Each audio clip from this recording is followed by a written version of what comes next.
Well, you see him on our airwaves, and now he joins us, two-time Super Bowl champion Christian Fauria, who has a new podcast out. It's called Coach to Win. It's an exploration of what builds a winning environment. And Christian, thanks so much for joining us to talk about the podcast. And you've had some great guests on already, some very famous head coaches, some famous former players. But I want to ask, what prompted you to develop this podcast? Well, it was actually my buddy's idea maybe 14 years ago. And he came to me and he's like, you should write a book and you should call it Coach to Win. And he started naming off all the coaches that I had in my life, back from when I was young to college to the pro. All these guys were Super Bowl winning coaches. And we toyed around with it. It just, life gets in the way and I just didn't have time for it. And then when I got fired from the station up north, it just kind of struck me how important leadership is and how important management is. And if you have great coaching, you can achieve great things. Just like if you have great management, you can achieve great things. But when you have crappy leadership, terrible messaging, just no accountability whatsoever, you have a crappy outcome. So I was really just, almost possessed at that point in time, just to do something that I thought, like there was a need for. So I kind of parlayed that into my own experience with my own kids, what they were going through, all the discussions that we had, how difficult it was for me to try to translate what the coach was saying, try to keep them from not, beating themselves up, getting depressed, getting mad, how to handle themselves on a court, body language. And all of that is from the coach. And the parents have a lot to do with it. And the players have to have some sort of ownership also. So the big picture is like, it's for me, it's almost like a teaching tool for me. It's a platform of education and stories and examples. And I always try to have like the players, if I'm interviewing a player, a coach, give some sort of perspective, right? And some sort of, not necessarily something that you would put on a t-shirt, but like, listen, hey, the coach from Colorado, the female coach, J.R. Payne, just said the one thing that she hates is when players quit on a play.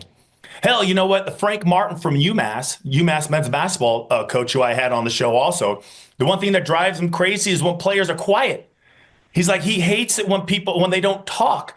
Like the sport, like basketball is about communication. Football has different elements, soccer, baseball, and even in business. I've spoken to CEOs and, top five, CEO executive coaches. These are the people who coach the CEOs. Everything's the same. The messaging, the methods, the protocol for success is all the same. All of it's the same. So sports are no different. So when that happened, it just kind of brought me down this road, and I love it. I love the education that I'm getting personally, and especially just in life in general. So that's how it started, and that's where we're at. And I can see some of the coaches in the background there with where you're sitting. It's cool to see. Yeah, you can see Bill Belichick, obviously. You can see Mike Holmgren. You also had Bill McCartney, I know, in there as well. And, I was looking back at your career, and you hit it in your premiere when you talked about this podcast about how fortunate you were to have the coaches that you had in your playing career. I just mentioned three of them. Even John Fox, who made his way to a couple of Super Bowls. Yeah, he was great too. He was great. And you played under him as well. I mean, when you look back at your playing career, how thankful are you that you had a chance to learn from so many people that are known to be legendary in this profession? It's and those are just the big names. There's other ones, position coaches. Keith Gilbertson, who was my coach at Seattle, went on to be the head coach at the University of Washington. John Embry, who was my tight ends coach at Colorado. Les Steckel. There's my high school coach, Tim Lins. I honestly, God, when I think about it, it made all the difference. All the difference. I cannot. The one thing I always sit there and I go, man, I only wish that kids, and especially my kids, would have the same type of mentorship and leadership from their coaches that I had. Coaches are inspirational. They're inspirational, or they're an unbelievable just anchor. Like if you get a good one, man, you know when you get a good one. When you get a bad one, and as an adult, I knew right away.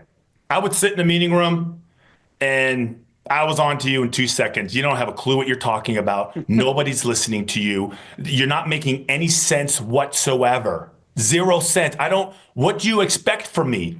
Just tell me what you expect from me and I'll do it. But if I'm left to my own devices, well, I'm just going to do whatever I want. And if everybody's doing whatever they want, then you have complete anarchy. So to me, like, as far as I just feel like it's, and I remember those guys. I remember everything about them, other than my dad and my mom. They're the biggest influences on my life. And every single player that I've talked to, even Aaron Taylor, who's a Hall of Fame college athlete. He created the Joe Moore Award, which is for the best offensive line group in college football. His high school coach was Bob Ladouceur, legendary coach in San Francisco at a school called De La Salle. And then he had Lou Holtz. Then he goes to Green Bay. Then he has Mike Holmgren. I mean, he had three unbelievable coaches, and everybody says the same thing. You won't find a player who is successful who can't name at least three coaches, assistants that made a huge difference in their life. The way they think, the way they act, their opinion on fatherhood, on families, religion, all of it. And that's why I was like, man, listen, if I can just add value to that space. So if a parent doesn't get it, or if if a coach is like, I don't know what to say, I feel like that was something that listen, here's a library. Just click it, watch it, and then figure it out for yourself after that. And because you've hit on so many of the impactful coaches in your life, I actually wanted to know, when was the first time that you realized coaching could have such a massive impact, not only on you as a person, but also your playing performance too? Early. The one picture I wanted to put up there was my old baseball coach. I was a pitcher for the Los Angeles Dodgers. Okay. Just like everybody in LA wants to be the team of the Dodgers. Up here, everybody wants to be the Red Sox. And I can't even remember his name, but I went back and I dug and I found like an old team picture, and there he was. He nicknamed me Rhino just because I was tough, and I was like, and I remember one time I just couldn't get anybody out. I was crying on the mound, tears flowing, and he just let me in. And I remember him coming out to the mound and just reassuring me, because, you think everybody's judging you. They're making fun of you. They're talking about you. And the more he let me pitch, the worse it got, until he came out and reassured me that it was no big deal. Okay, and that was the earliest time I can remember a coach making a impactful point in my life. I finally get out of the inning. We're down like 3. I gave up all the runs. I'm batting like 4th in that inning, and I hit this. I finally get up. I knock in 3 runs. We win the game, and everything was fine. I mean, it's a little bit storybook ending, when I was 11, but I'm 53. And I still remember that guy. I still remember him walking out to the mound and calming me down. I mean, I feel like coaches don't have those tools. I've also been on the mound when the guy comes out, he's like, I don't know what to do. Or he yells, or he screams, or he shames, and that is at every single level, Joe. Every level. It's at the gremlin level, mighty might. It's at grammar school, at middle school. It's at high school. It's in college, all the divisions, and it's at the pros. It's almost worse in the pros, which is crazy. It's almost some of the worst coaches I've had have been in the pros. Is that nuts? You're supposed to be an expert. Yeah, the cream of the crop. Oh man. So anyway, you got me going, because it's so important. It is so important to just have the necessary tools to say the right thing. And I give a lot of credit to coaches at the younger level, because they're working for free Every parent is yelling at them. Every parent thinks their kid is the best. They want more playing time, and they want to take it out on somebody. And here's this guy working 3 jobs and then volunteering his time, or this woman volunteering their time. And here's all these parents just yelling and screaming at him. So I'm always thankful for those. I was that guy working 3 jobs, coaching 3 different teams. So I try to stay out of their way as long as something isn't majorly egregious. And I just love that you can still tell that story of when you're 11 and it's also vivid to you. And Christian, in watching these interviews that I'm seeing you do, and you've gotten some great guests. You mentioned Frank Martin, you've gotten Roger Clemens, you've gotten John Gruden. You should check it out if you haven't had a chance to yet. But what I love in kind of watching you as you're talking to these players and coaches is that you're so invested in the idea of mentality and the mental side of games. And I think about that. And as I talk to you now, I mean, the reality is you haven't played in the NFL in over a decade and a half, yet you're still as passionate about this, as ever. And I'm curious why you think that's still so deep inside of you, that passion for figuring out the mental side of it, even though you can look back at your career and say, hey, I won 2 Super Bowls, I won a national championship in college, I accomplished a lot.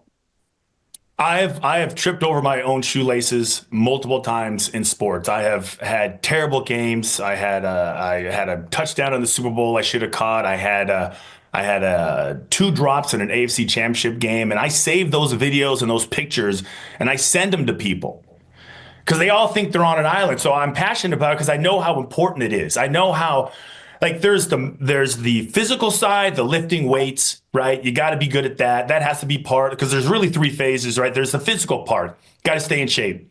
There's the mental part, but it's like, hey, I got to know what the plays are. I got to have the knowledge of where do I go, where should I be, all that stuff. So that's the knowledge, right? So that's number 2. Number 3 is the emotional side. This is the mental side, and people are so quick to say, hey, he's mentally weak, and sometimes, yeah, they're mentally weak because they don't know how to be mentally strong, or they haven't been through enough pain and suffering, and they haven't been coached and and told how to fight through it and how it's worth it if you work through it, and you'll be better for it. So they just said, it's sour grapes. I'm not going to do it. So that's why it's important to me. It's just I've been a victim of it, and I've been a benefit, and I've benefited from it. So. And every single coach or kid in the New England region that is watching this fine show, highly rated Emmy-winning show by Big Joe, okay? This is valuable information. I just feel like because if a coach says, well, it's too much effort, then you shouldn't be a coach. A player is, it's too much work. Well, you shouldn't play, because that's what goes into it. That is what you sign up for. And you can't just be a passenger all the time. Eventually, you're going to have to decide if you want to drive or not. And driving comes with responsibilities. So that's the long-winded way of why I love it. And it definitely translates, again, in this series. I wanted to hit on some of the big coaches in your life. And I know there are a ton to hit on, but I think that the 3 that people know the most, we've mentioned, Bill Belichick, Mike Holmgren, and of course your college coach and Bill McCartney. How did the Christian Fauria that entered into Colorado change by the time he left due to Coach McCartney the most? The thing about Coach McCartney, he was very inspirational. That's so they all had different, qualities. McCartney was so inspirational. His Friday speeches, his Thursday speeches, he was so good. You would want to run through a wall, and everything made sense, and everything kind of tied into the game. There's a coach in Oregon right now, Dan Lanning of University of Oregon. He's their football coach, and he has got that same mentality, man. When he says something, he's got a reason for it, and he backs it up with information. So that was Bill. Holmgren was he was just almost like a specialist in a way. Like he was a savant when it came to offense. He wasn't necessarily a rah-rah guy, and he wasn't necessarily there all the time, but offensively, he really kind of brought a pro atmosphere into Seattle that we didn't have before. So think of like a fledgling business. that finally has new management, like any company that is going through multiple bosses and managers and CEOs. Finally, you go, holy crap! No wonder we suck, And then you get a really good guy who knows how to run offenses, who knows it changed everything, right? And then Bill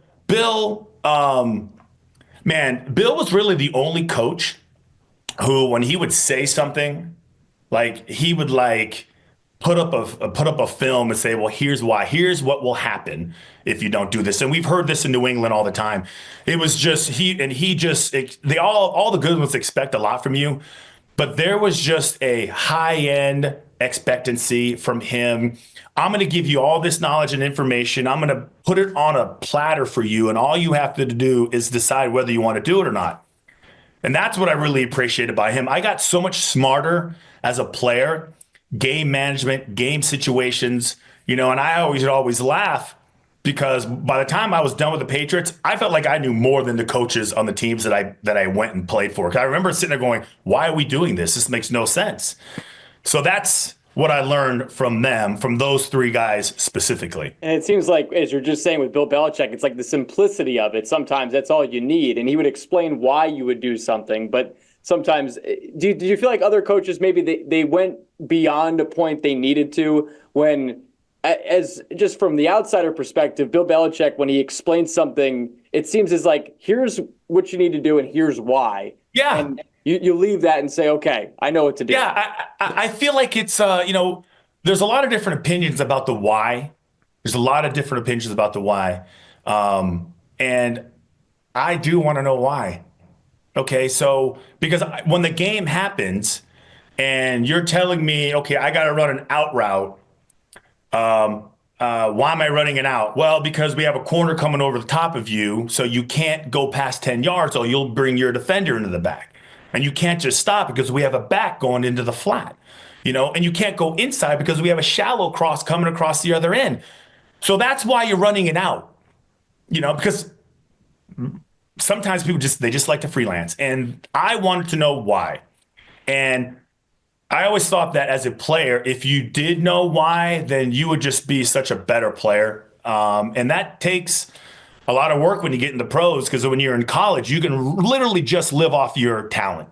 I'm faster than everybody. I'm stronger than everybody. I have 10 other guys on my team that are better than your 11 guys.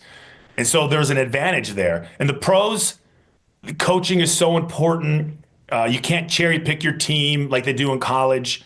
And to me, it's more rewarding, personally. I was looking back in the archives, Christian, and one of the reasons that I saw that you signed with the Patriots was you thought it was nice to have that challenge. But I was also looking back, and I think if I have this right, there were 7 tight ends on the depth chart, right, when you got to training camp. And there was a first-round pick, too, that the Patriots took in Daniel Graham. Yet you obviously got a lot of playing time, and you were a big part of those 2 Super Bowl teams. How did you go about that situation to maximize what you could get out of it and also kind of block out the noise of all the competition that came with, getting a spot as one of the tight ends for the Patriots? Yeah, so I was in Seattle for 7 years. I took a bunch of different trips in Detroit, New England, and Tampa. And that's where I met John Gruden. And it came down between Tampa and New England. I was waiting too long, so New England hired a guy, I forgot who that is, Dick something, I forgot what his name was, and they ended up winning the Super Bowl. So then, as I'm sitting in my little crappy little rented apartment in Attleboro, Massachusetts, I'm watching the draft, and sure enough, they move up to pick Daniel Graham. My phone rings like 10 minutes later because I'm like, what the hell, And he says, and Scott Pioli was on the phone. He said, hey, listen, man, this is what we got to do. He was available. And he said, it's your job to lose, is what he said. And then 2 months later, we brought in Cam Cleveland. So there was a lot of people on the roster. My approach was this. I just didn't care what he was doing, what that guy was doing, what type of praise that dude got, what type of shame he got. I didn't care. I was responsible to myself. I had my own standard. And regardless of what somebody else did, good or bad, I was going to do what I needed to do. So I just kept it that way. So, and it was in that way I had nothing to be ashamed of. if I didn't, get the job. And once the season went on, it was easy for me to kind of know that this guy's limited. This guy doesn't know where he's going. Dan was really young and he had some injuries, but he didn't know where he was going. And I'll tell it to his face, because Dan and I are still great friends. But then the very next year, I was like, uh-oh, Dan figured things out. And I was another year older, but then we were good friends, and I had already kind of achieved everything I wanted to achieve. And I was so team oriented because I spent 7 years in the NFL and only went to one playoff game and lost.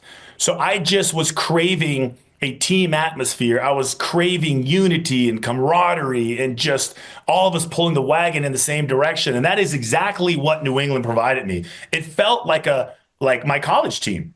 No, that's what it felt like. And it was so just refreshing to be part of that group. When do you feel like in your professional career you needed coaching the most? At every level. At every level. I interviewed I interviewed a coach who was a former NFL coach, Sidwell. And he was coaching the defense for his son. He was here in New England. He passed away, and he was also great guy. And I was talking to him, and he's like, you know what, man? Doesn't matter what level you're at. And this is a lifelong NFL coach, college coach, and now he was helping his son out at Franklin High School. He said, it doesn't matter what age they are. They all need to be coached, and they all want to be coached. I still, even when I was 36 years old, and I still needed someone to kind of not micromanage me, but I needed guidance. I needed it. And so at every single level, for the guys who think they know everything are just kind of stupid and arrogant, because you don't. You could always be learning. You could always be growing.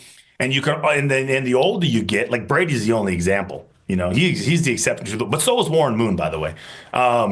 Because the older you get, it's funny that you would think like, hey, if you're an executive, the older you get, hell, you just know everything. But when you get older in the NFL, you physically have to commit more time to your body, to maintaining that, to getting the maximum out of your body, and so you got to put more work in. And then the older you get, well, and then now I have a baby. Now I have another baby. Oh, geez. I'm being pulled in 5 different directions. So, but I still think, I don't care how old you are. I don't care what you're doing. It's always nice to have somebody like just like, you may want to do it this way. And, one thing I know that you're exploring in this is the idea of pressure, right? And the fact that the athletes, they deal with pressure, but sometimes it gets to a level in which even the viewer can see the athlete go through it, and then their play breaks down.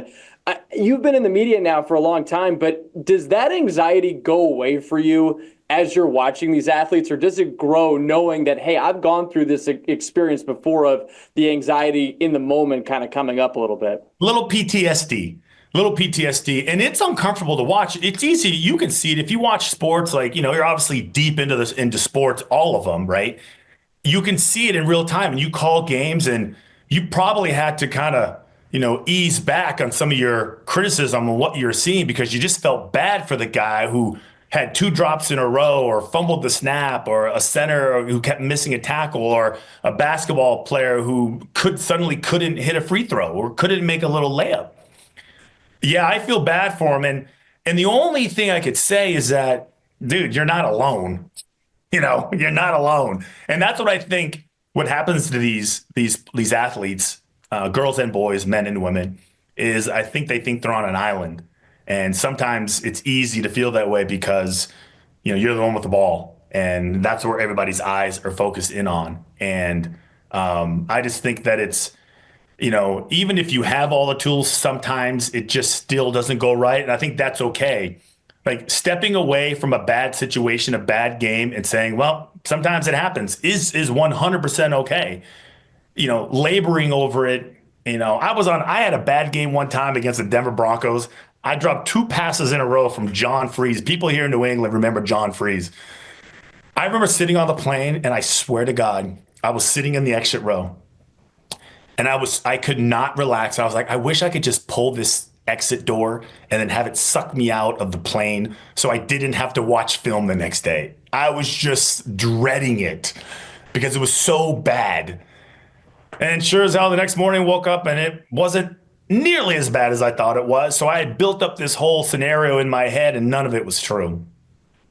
Yeah, and I think, as you said, like it's like anybody goes through this or watches it long enough, the empathy starts to really come out. Yeah, there's the word we need right there, empathy. Yeah, no, without a doubt. And I think people that you're right. I call games, and even in my perspective, I think about that more often now than ever. Like, okay, they made a mistake. Who's to say I wouldn't make that same mistake? Or when I was playing at a much lesser level, I definitely made that mistake. So I think that's exactly a big word in our in our realm. I did want to ask you this before we let you go here, Christian. You're a parent, and I know part of your series is also about parents. It's geared toward them too, because not all of them are former professional athletes like you, but a lot of them watch their kids, watch them on the sideline, have opinions about either the coach or the way the team is utilizing that player. So what's it like for you as a parent? What's the best bit of advice that you would give to parents about, watching their kids play sports and trying to enjoy it rather than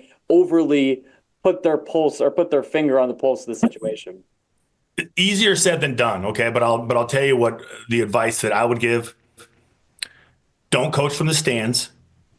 I've been victim of that, but I just try to stay really quiet. Your son or your daughter already has somebody telling them what to do, and it's their coach. Let them do their job. Stay out of it. Golden rule for me: we don't talk about anything that happened on the court until we get in the car and everybody relaxes. The other thing is, I would say, is the most important thing I think that I have learned. Now I got 5, right, and and they're all D1 athletes, except the little one who's 12. The best thing you can do, honestly, is just listen. And I feel like it's a cliche, but sometimes they don't want like your opinion. They just want to vent. They just want to maybe they don't want to say anything. I was talking to a guy the other day, and we were just laughing because who was it? Kurt Warner and I were talking, and we both shared the same story about, hey, when our kids come to us, it means they actually want our help. Like when they come to us, and they will come to you, then that's the time where you can give your opinion, right? When a game's over, the last thing my daughter is going to listen to is me talking about how she kicked the ball out of bounds and how she missed this pass. Like she can't contemplate that. So I think that is really the most important thing. And every coach that I talk to says the same thing. So that's what I would say to the parents. And if they asked me, like my sister was a yeller. Oh my God, she yelled. She yelled all the time. She yelled at the refs. She yelled at my game. She yelled at my nephew's game. And she yelled and she yelled and she yelled. I would sit away from her. Couldn't handle it. I was like, it's not about you, okay? It's about them. She was fired up. She had your back. But anyway, Christian, I appreciate the time. And again, you can check out the podcast. It's on his YouTube page, Christian's YouTube page. It's called Coach to Win with Christian Fauria. There's so many good guests. Christian, I guess we can end with this too. Well, who's your dream guest to get on the show? Ooh, you know what? My dream guest, I'm actually getting. Okay, December 9th. The Dallas Cowboys head cheerleading coach, Kelly Finglas. I think that's how we say her name. I saw her Netflix special and how she goes through the camp with the Dallas Cowboy cheerleader. This woman could coach in the NFL. She's tough. She's principled. She's got a great background. She doesn't take nothing from anybody. She could coach in the NFL. So yeah, that was my dream. I circumvented a bunch of different things, and I got a hold of her. She said, yeah, she's going to come on. That's awesome. Well, again, you can check it out at Coach to Win with Christian Fauria. Christian, thank you so much for the time. We'll see you in the studio very soon. I'll be there. We'll have you. We're obviously going to be seeing you a lot, which is great for us. And thanks for taking the time to chat. You got it.